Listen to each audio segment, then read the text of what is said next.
அனைவருக்கும் எனது மாலை நேரத்து வணக்கங்களை தெரிவித்துக் கொள்கின்றேன். ரெண்டாவது, என்னை சீஃப் கெஸ்டாக கூப்பிட்ட காமராஜர் வித்யாலயா நிறுவனத்தோட அனைத்து நண்பர்களுக்கும் என்னோட மனமார்ந்த நன்றியை தெரிவிச்சுக்கிறேன். நான் ஸ்டேஜில் பேசுகிற அளவுக்கு எலிஜிபிள் இருக்கா இல்லையான்னு எனக்கு தெரியலை. ஏன்னா நான் படிக்கும்போது 7th 2 வருஷம் ஃபெயில் ஆகி 3வது வருஷம் நான் பாஸ் பண்ணேன். ஸோ 7th டிகிரி முடித்தது. அதுக்கப்புறம் 1 வருஷம் ஹார்ட் ஒர்க் பண்ணி அந்த 8th முடிச்சுட்டு நான் வெளியே வந்தேன். இன்றைக்கி இந்த பள்ளி விழாவில் கலந்துக்கும் போது என்னோட அந்த கல்வி இளமை பருவமும் இப்போ நான் ஒரு பெற்றோராக என்னோடய பிள்ளைங்களையும் என்னோடய பேர பிள்ளைங்களையும் இந்த படிக்க வைக்கிறது, கல்வி கற்றல் அப்படிங்கிற ஒரு விஷயத்தில் பார்க்கும்போது ரொம்ப பெருமையாகவும் இருக்குது. நான் என்னைய குழந்தைகளாகவும் ஃபீல் பண்ண முடியுது, என்னால் ஒரு பேரண்ட்ஸாகவும் மீட் பண்ண முடியுது, ஒரு தாத்தாவும் என்னால் ஃபீல் பண்ண முடியுது. ஸோ ஃபஸ்ட்டு இங்கே அவார்டு ஃபங்க்ஷன் நடந்தப்போ நான் சில விஷயங்களை பார்த்தேன். இந்த குழந்தைங்க யார் பரிசு வாங்கும் போதும் பெருசாக கைதட்டலை. ஆனால் அந்த டான்ஸ் மாஸ்டரும் பிடி மாஸ்டரும் வரும்போது இந்த வாண்டுகா தடிச்சுவார் கையை. ஸோ இதைத்தான் இப்போ நிக்கிட்டா பேசினா. அப்படி நிக்கிட்டா என்னோடய நண்பரோட பொண்ணு.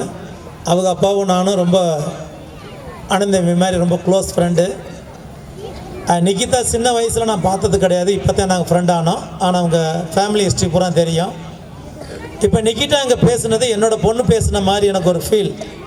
இப்போ அது சொன்ன மாதிரி எங்கள் ஜென்ரேஷன், நிக்கிட்டா ஜென்ரேஷன், தென் இப்போ இருக்க சைல்டு ஜென்ரேஷன், மூணையுமே நம்ம பார்க்குறோம்.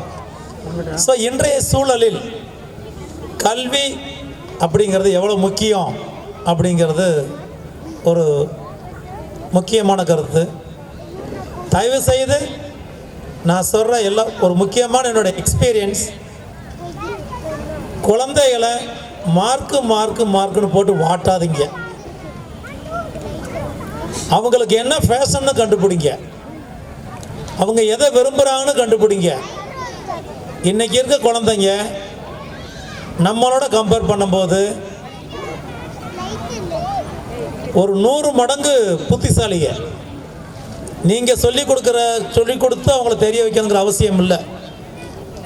அவங்க என்ன கேள்வி கேட்குறாங்களோ அதுக்கு உங்களுக்கு கரெக்டாக ஆன்சர் பண்ண தெரிஞ்சிருந்தால் போதும். ஸோ குழந்தைங்க அவங்க ஃபஸ்ட்டு ஹீரோவாக யார் எடுத்துக்கிறாங்கன்னா பேரண்ட்ஸையும் டீச்சரையும் தான். இப்போ நம்ம என்ன பண்ணணும்? ஒரு நல்ல பெற்றோராக, ஒரு நல்ல ஆசிரியராக, ஒரு நல்ல பொறுப்பாளராக இருக்க கற்றுக்கணும். குழந்தைக்கு முன்னாடி எதை செய்யணும், எதை செய்யக்கூடாது.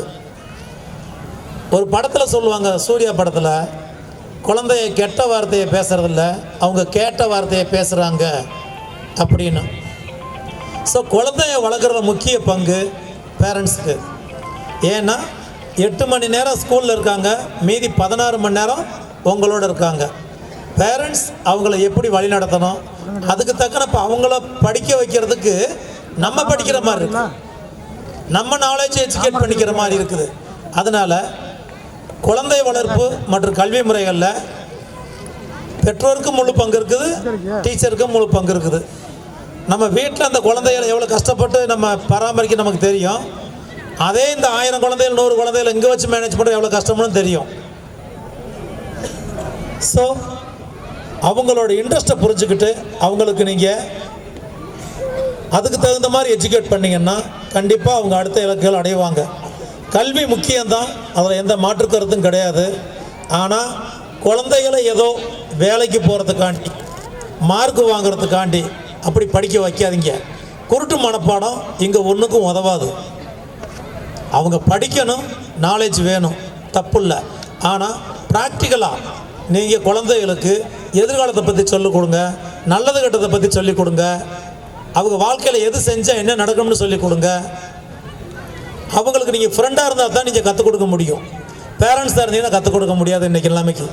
ஸோ குழந்தைகளோட மனசை புரிஞ்சுக்கிட்டு அதுக்கு தகுந்த மாதிரி அவங்களோட எதிர்காலத்தை அமைச்சு கொடுத்து நீங்களும் நல்லா இருங்க, உங்கள் குழந்தைகள் நல்லா இருக்குன்னு கேட்டுக்கிட்டு இந்த இனிய மாலை பொழுதில் விடைபெற்றுக் கொள்கிறேன். நன்றி, வணக்கம்.